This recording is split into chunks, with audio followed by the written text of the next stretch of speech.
Hi student, आज से हम चैप्टर नंबर 4 स्टार्ट करेंगे सारणी।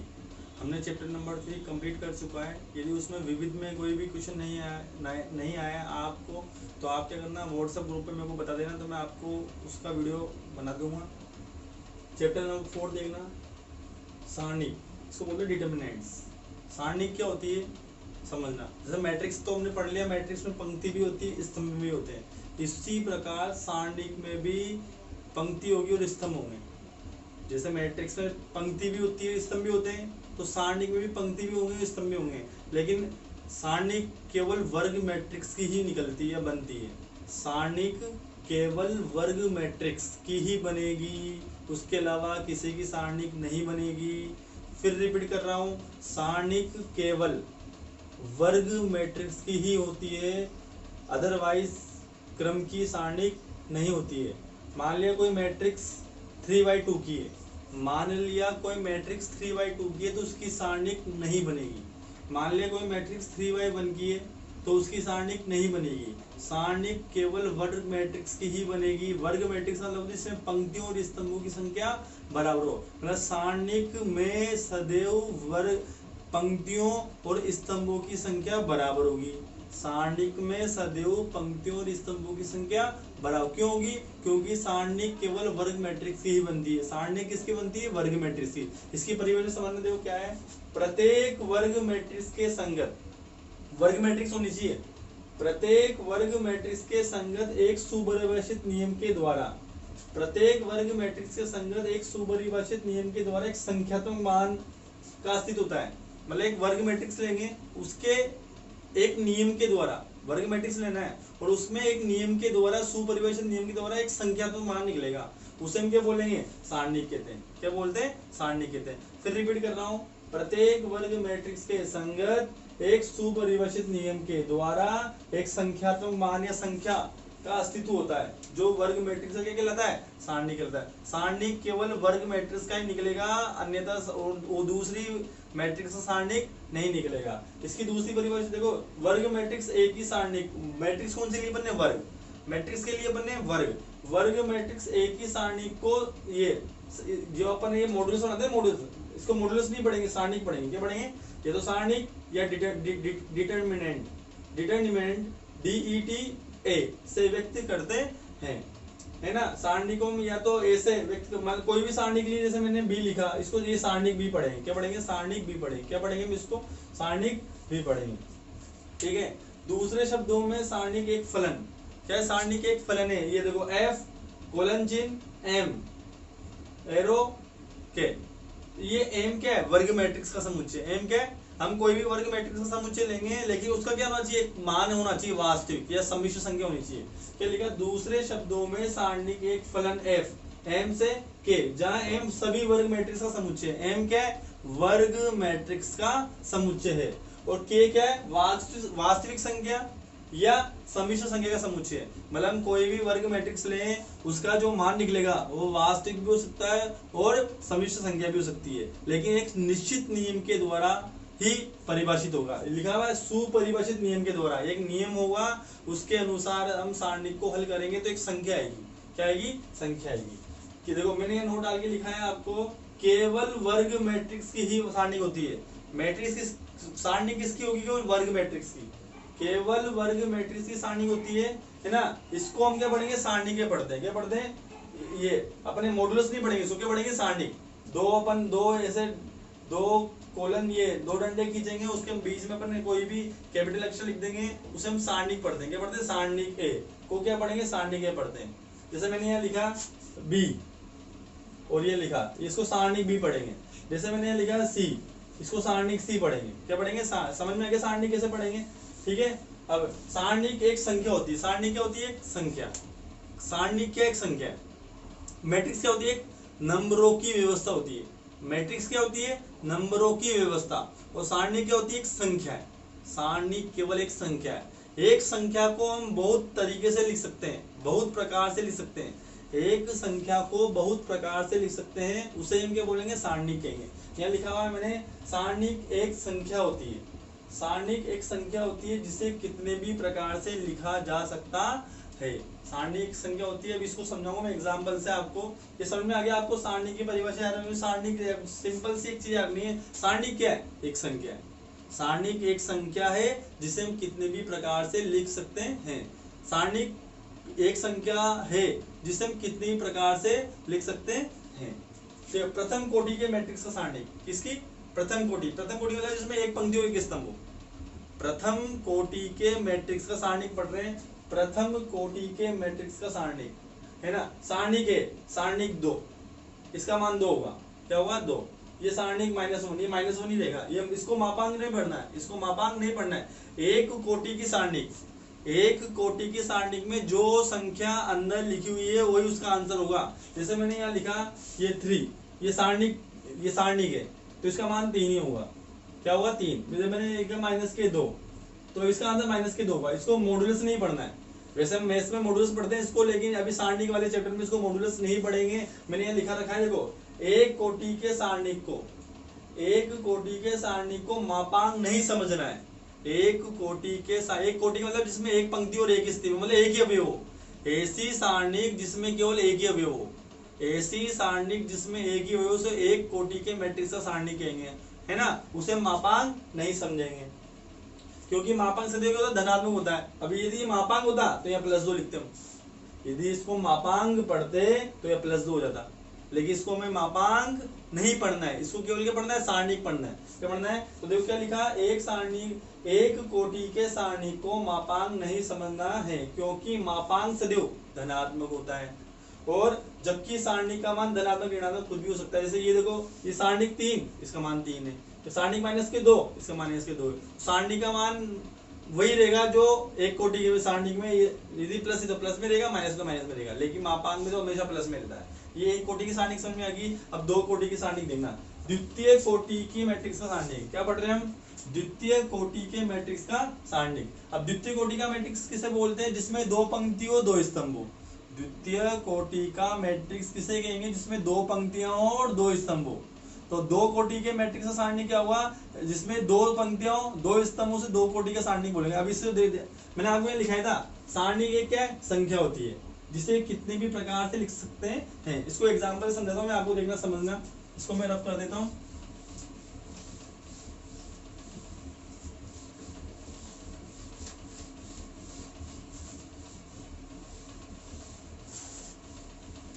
देखो, हम कौन सा टॉपिक पढ़ रहे हैं? द्वितीय कोटि के मैट्रिक्स का सारणी। कौन सी कोटि का? द्वितीय कोटि का। मैंने क्या लिखा है? वो सारणी क्या एक संख्या है। सारणी क्या एक संख्या है। जैसे मैंने लिखा है 5 लिखा। क्या लिखा?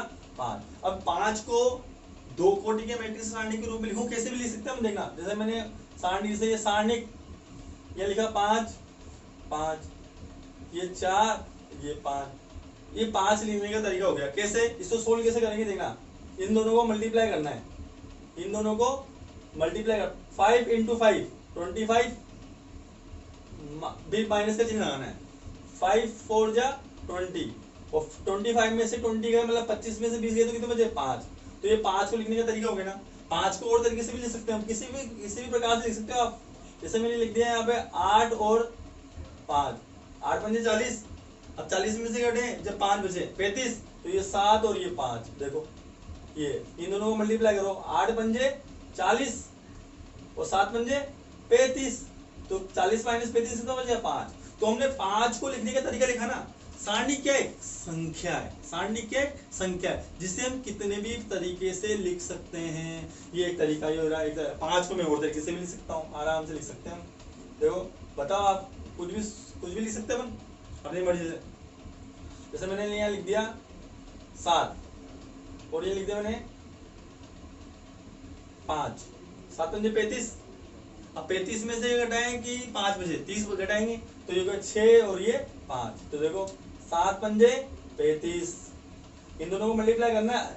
7 पंजे 35, और इन दोनों को मल्टीप्लाई करेंगे कितना है? 6 पंजे 30। 35 - 30 कितना हो गया? 5। समझ में आ गया? 5। तो सारणी क्या है? संख्या है, जिसे हम कितने भी प्रकार से लिख सकते हैं। ये द्वितीय कोटि की सारणी समझ आएगी। द्वितीय कोटि की सारणी को हमेशा ऐसे ही करेंगे अपन। इसलिए आपको एक चीज समझनी, देखना ध्यान से।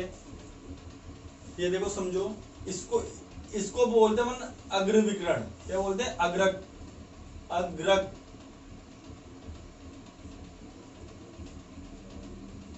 क्या बोलते हैं, अग्रक विकर्ण, और इसको बोलेंगे पश्च विकर्ण। क्या बोलेंगे, पश्च विकर्ण। ये आ गए, मतलब इस टाइप, जैसे अपन कोई वर्ग बनाया, वर्ग में दो विकर्ण होते हैं, एक विकर्ण तो होता है, एक विकर्ण होता है, तो इस वाले विकर्ण, इस वाले को बोलेंगे अग्रक विकर्ण और इसको बोलेंगे पश्च विकर्ण। क्या बोलेंगे, अग्रक विकर्ण और पश्च विकर्ण, हमें याद होना चाहिए। तो द्वितीय कोटि की सारणी को कैसे करना है, पहले अग्रक विकर्ण को मल्टीप्लाई करना है, फिर माइनस, और फिर पश्च विकर्ण को माइनस। तो द्वितीय कोटि की सारणी को करना है अग्रक विकर्ण माइनस पश्च विकर्ण। कैसे आपको सोल्व करना है, तो देना द्वितीय कोटि की सारणी कैसे करेंगे, अग्रक विकर्ण माइनस पश्च विकर्ण। मतलब ये इस टाइप का, इस वाले विकर्ण में से माइनस करेंगे, इस वाले विकर्ण को ऐसे माइनस करना है। जैसे ध्यान समझना है, कोई भी सारणी का आ गया आपके ऐसे ही हूं, जैसे लिख दिया 7 8 3 2। अब इसको सोल्व करना है, तो पहले अग्रक विकर्ण को हल करो आप। ये 7 8 56 माइनस 3 दूनी 6 और 56 माइनस 6 50। इसको द्वितीय कोटि की सारणी को इसे सोल्व करेंगे, है ना। जैसे मान लीजिए मैंने लिख दिया 10 और लिख दिया 7 और ये लिख दिया माइनस के 2 और ये 6 लिख दो। तो देखो क्या है, पहले तो इसको मल्टीप्लाई करेंगे ना, ये अग्रक विकर्ण को मल्टीप्लाई करेंगे, तो 10 इंटू 7 70। इन दोनों को मल्टीप्लाई करेंगे माइनस के 12 आएगा, लेकिन माइनस लगाना है, और ये माइनस के 12। देखो इन दोनों को मल्टीप्लाई करा, 10 इंटू 7 70 और माइनस, और 6 माइनस के 2, ये तो ये हो गया माइनस, ये तो फॉर्मूले का माइनस है, और ये मल्टीप्लाई करना माइनस है, तो ये हो गया प्लस हो गया, तो ये 70 प्लस 12 यानी कितना हो गया 82, 82 हो गया। तो दो कोटि की मैट्रिक्स सारणी को सोल्व करना आ गया आपको। अब हम पढ़ेंगे तृतीय कोटि की मैट्रिक्स की सारणी। क्या पढ़ेंगे हम, तृतीय कोटि की मैट्रिक्स का सारणी। देखना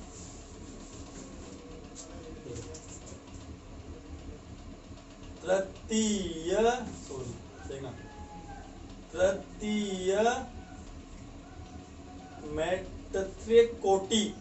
तृतीय कोटि के मैट्रिक्स का सारणिक। मतलब 3 कोटि की मैट्रिक्स जानते हो जिसमें 3 पंक्तियां और 3 स्तंभ हो। 3 कोटि का मैट्रिक्स हम जानते हैं जिसमें 3 पंक्तियां और 3 स्तंभ हो। उसी 3 कोटि का सारणी क्या होगा, जिसमें 3 पंक्तियां होगी 3 स्तंभ होंगे। मान लीजिए ये कोई मैट्रिक्स है ए, ये क्या है, कोई ए आई जे, ये कोई मैट्रिक्स है ना, वर्ग मैट्रिक्स होगी, है ना।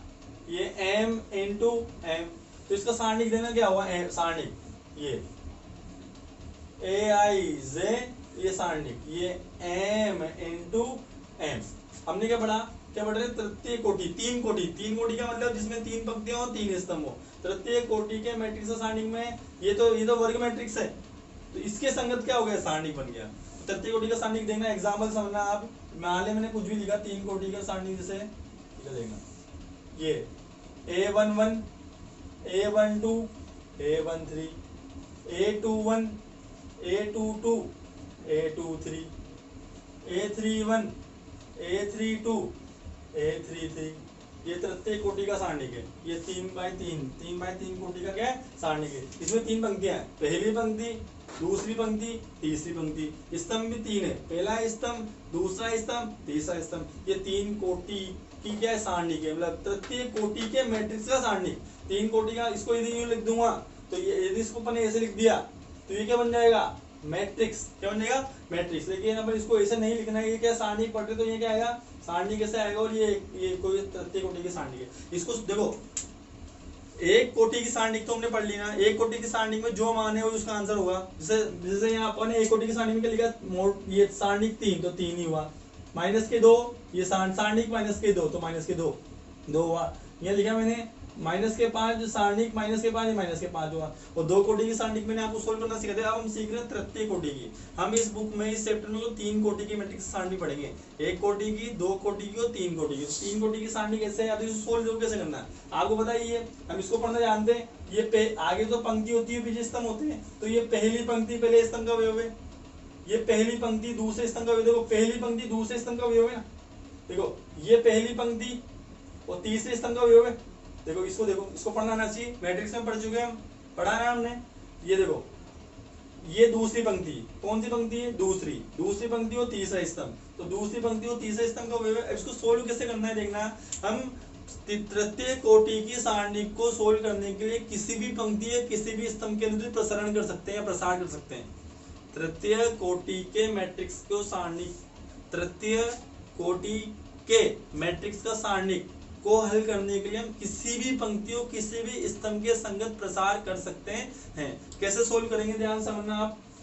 देखो तृतीय कोटि की सारणी को अपन सोल्व करते हैं। इधर है, देखो मान लीजिए मैंने ये कोई मैट्रिक्स लिखाई है,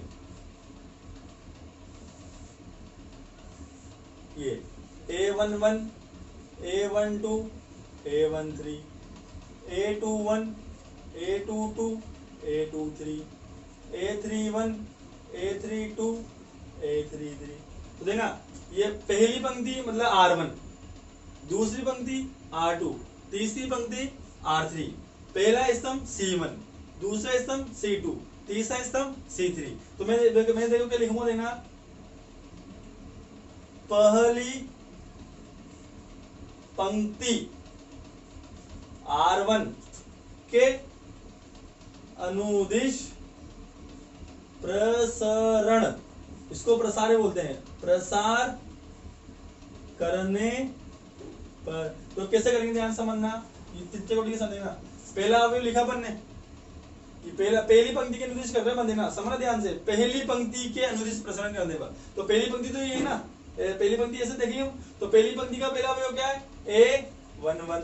अब जो अवयव में लिखा है उसकी पंक्ति स्तंभ को छोड़ना है हमें, जो अवयव आप यहाँ लिखेंगे उसकी पंक्ति स्तंभ को छोड़ेंगे। तो ध्यान समझना, देखो ये वाला अवयव हमने लिया A11, तो इसके करो, इसकी पंक्ति को इसको स्तंभ को छोड़ दो, जो बचा है उसको सारणी में लिख दो।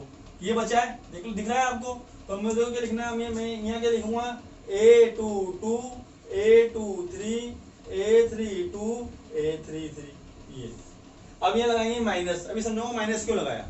अब यहाँ अब हम दूसरा अवयव लिखूंगा A12, क्या लिखा A12। ये पहली पंक्ति के अवयव लेने, अपन प्रसार किसके अनुदिश कर रहे हैं, पहली पंक्ति R1, पहली पंक्ति को R1 बोलेंगे, पहली पंक्ति को बोलेंगे R1। तो पहली पंक्ति के अवयव लिखेंगे, पहली पंक्ति के जो अवयव हम लिखेंगे उसके संगत पंक्ति स्तंभ को छोड़ेंगे, और जो अवयव बचेंगे उस सारणी में लिखना है। प्लस माइनस अभी कैसे लगाना है वो समझाऊंगा मैं आपको। देखो A12 लिखा, अब A12 कहाँ है, ये रहा, इसको तो भूल जाओ आप। अब A12 कहाँ है, ये रहा, A12 ये ना, A12 ये रहा, तो इसके संगत पंक्ति ये रही, और इस तरह मेरा, इसको छोड़ दो, छूट गया। अब जो अवयव बचे उनको लिखो सारणी में, दिख गया आपको कौन से दिखे। तो ये क्या लिखा अपन ने, यहाँ क्या लिखूंगा मैं, A21 A23 A31 और A33, तो फिर प्लस, अब तीसरा अवयव बचा A13। अब इसके संगत पंक्ति सबको छोड़ो, अब इसको भी भूल जाओ। अब कौन सा अवयव लिया अपन ने, A13, ये A13, देखो तो इसकी पंक्ति कहाँ है, ये रही, स्तंभ कहाँ है, ये रहा, इसको छोड़ो, छोड़ दिया। अब जो सारणी बची उसको लिखो, क्या बचा मेरे पास, A21 A21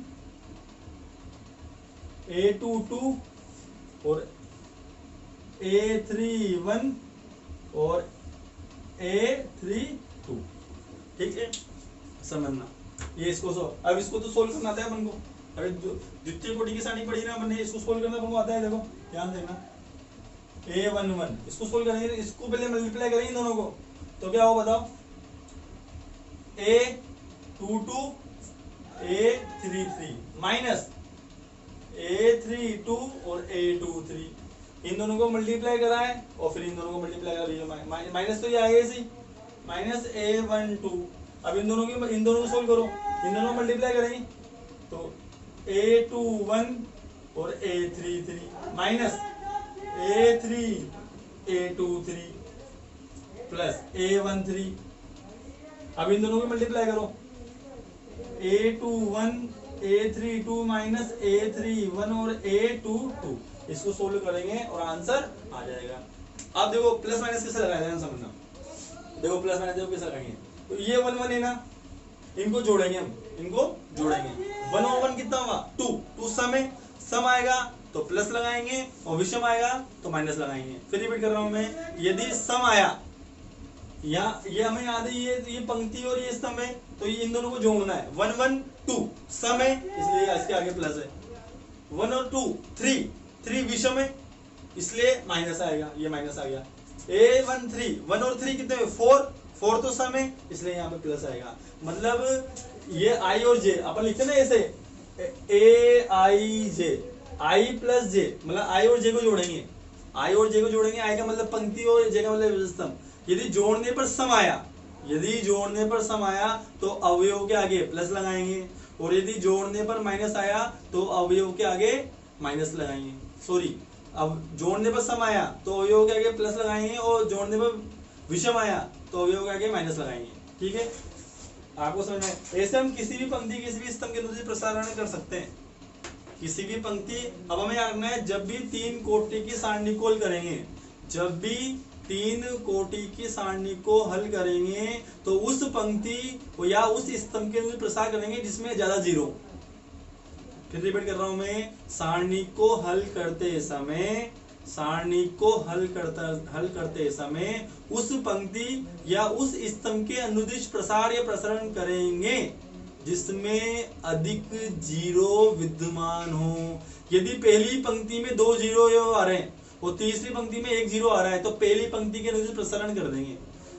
बहुत इंपोर्टेंट लाइन है, फिर रिपीट कर रहा हूं मैं, जिस पंक्ति में या जिस स्तंभ में सबसे ज्यादा जीरो आए उसी पंक्ति और उसी स्तंभ के अनुदिश प्रसरण करेंगे या प्रसार करेंगे। ये 3 कोटि की सारणी के वापस देखो, इसको वापस समझते हैं। सर यहाँ अपने पहली पंक्ति के अनुदिश प्रसरण करना, अपन देखना जैसे मान लो मैं इसके अनुदिश कर रहा हूं, पहले स्तंभ देखना, पहले स्तंभ, पहला स्तंभ मतलब C1 के अनुदिश प्रसरण करने पर, पहले स्तंभ के अनुदिश प्रसरण करने पर, किसके अनुदिश? पहले स्तंभ। तो पहला स्तंभ ये ला, देखो पहला स्तंभ तो ये है ना, ये है C1, तो पहला हो गया A11। अब A11 का मतलब ये तो दोनों सम है तो आगे प्लस आया, तो अब इसकी पंक्ति स्तंभ को छोड़ दो, इसको छोड़ दो, छोड़ा तो देखो क्या बचा, A22 A23 A32 A33। अब कौन सा मैं लूंगा मैं? A21 21 क्या है 21, 2 और 1 जोड़ो 3 विषम आया इसलिए माइनस आएगा A21। अब इसकी पंक्ति स्तंभ को भी छोड़ दो, इसको भूलो, इसको छोड़ दो, क्योंकि अपन ये वाला ले आया है तो इसके संगत पंक्ति है, इसके स्तंभ ये रहा, तो क्या बचा अपने पास A12 A13 A32 A33। अब कौन सा लेंगे? A31 प्लस आएगा क्योंकि 1 3 1 4 हो गया। अब इसकी पंक्ति स्तंभ को भी छोड़ दो, देखो ये पंक्ति स्तंभ छोड़ दो, छोड़ा तो देखो क्या बचा, A12 A13 A22 A23। इसको सोल्व कर देंगे हम। एक ऐसा क्वेश्चन करते हैं, देखो 3 बाई 3 या 3 कोटि की सारणी को कैसे सोल्व करते हैं, मैं आपको एक क्वेश्चन कराता हूँ, मैं लिखवाता हूँ आपको एक question.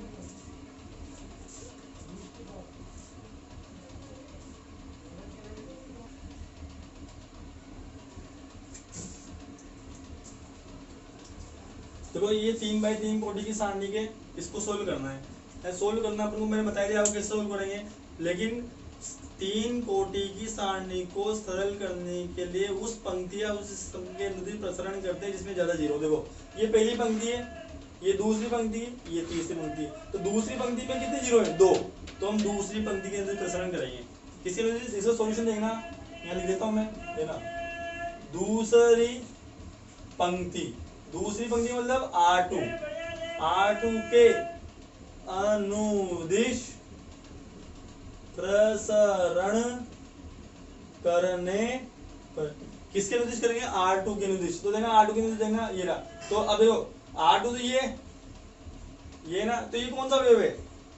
A21 A11 A12 A13 A21 A22 A23। ये मैट्रिक्स से पढ़ चुके हम, ध्यान रखना।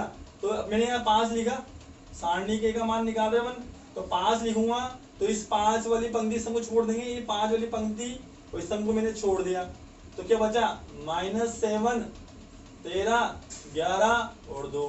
अब यहाँ लिखूंगा मैं 0, या अवयव लिखूंगा 0 या अवयव लिखूंगा, इसका आगे क्या आएगा A21, ये क्या है A21, 21 का मतलब 21 जोड़ो 21, 3 क्या है विषम, तो वो क्या आएगा माइनस आएगा, तो इसके आगे माइनस आएगा, ये A21, ये A22 प्लस में आया तो ये प्लस के 0 लिख के सारणिक लिखूंगा, तो सारणिक लिखने की जरूरत नहीं क्योंकि 0 से गुणा होने पर 0 हो जाएगा। फिर ये भी लिखूंगा तो ये भी 0 आएगा, मतलब मैंने ये अवयव लिखा। अब मैं इस 0 मैं इस समझना ध्यान से, मान ले मैंने 0 वाली पंक्ति स्तंभ को छोड़ा, ये 0 लिखा, ये वाला 0 ही लिख दिया, लिखा है 0। अब ये 0 लिखूंगा तो इसकी पंक्ति स्तंभ को छोड़ने पर क्या बचेगा 3 13 0 2, सारणिक में लिखूंगा तो गुणा करने पर तो 0 आएगा ना, तो लिखा नहीं मैंने वो 0 हो गया। ऐसे इसकी पंक्ति स्तंभ को छोड़ूंगा, इसकी पंक्ति और स्तंभ को छोड़ेंगे तो जो बचेगा वो लिखेंगे, और लिखा नहीं है 0 लिखा मैंने, है ना। अब इसको सोल्व कर देंगे, -5 सोल्व करो इसको, -14 7 दूनी 14, इसको भी मल्टीप्लाई करो, 11 को 13 से गुणा करो, कितना आएगा 3 4 143 आएगा, 11 को 13 से गुणा करने में आएगा 143। अब इसको इन दोनों को अब जोड़ लेंगे कि दोनों माइनस के, इन दोनों को मल्टीप्लाई करने में क्या है माइनस, और इन दोनों को मल्टीप्लाई करने में अब इनको माइनस के 5 इनको जोड़ो कितना आएगा -4 7 8 1, और इन दोनों को मल्टीप्लाई कर देंगे तो आंसर आ जाएगा।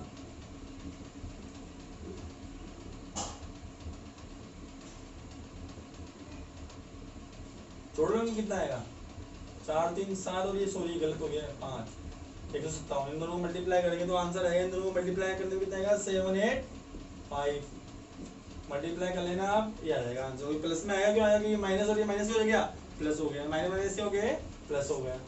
तो 3 कोटि की सारणी को मैं सरल करते हैं, है ना। तो अपन ने इस वीडियो में देखो क्या पढ़ा, केवल सारणी की होती है एक संख्या होती है, सारणी की होती है एक संख्या होती है, उस संख्या को हम कितनी प्रकार से लिख सकते हैं। हमने 1 कोटि की सारणी पढ़ी, 2 कोटि की सारणी पढ़ी और 3 कोटि की सारणी पढ़ी। 1 कोटि की सारणी को हल करेंगे तो वही मान रहेगा जो सारणी में लिखा हुआ है। 2 कोटि की सारणी को कैसे करते हैं अपन, अग्रक विकर्ण माइनस पश्च विकर्ण, है ना। और 3 कोटि की सारणी में हम किसी भी पंक्ति किसी भी स्तंभ के अनुसार प्रसरण कर सकते हैं। प्लस माइनस का चिन्ह ध्यान रखना चाहिए, यदि आई और जे का योग सम आया तो प्लस लगाना है, और आई और जे का योग विषम आया तो माइनस लगाना है। किसी भी पंक्ति, जैसे इस वाले क्वेश्चन में मैंने दूसरी पंक्ति के अनुसार प्रसरण करा तो 5 लिखा, ये 5 माइनस क्यों लिखा, क्योंकि A21 क्या हुआ 3 हुआ और विषम है इसलिए माइनस आया। तो इसको सोल्व करने पर क्या आ गया 7 8 5, इसका क्या आ गया आंसर आ गया। तो इस वीडियो में अपन इतने सीखे, अगली वीडियो में बताऊंगा, ठीक है।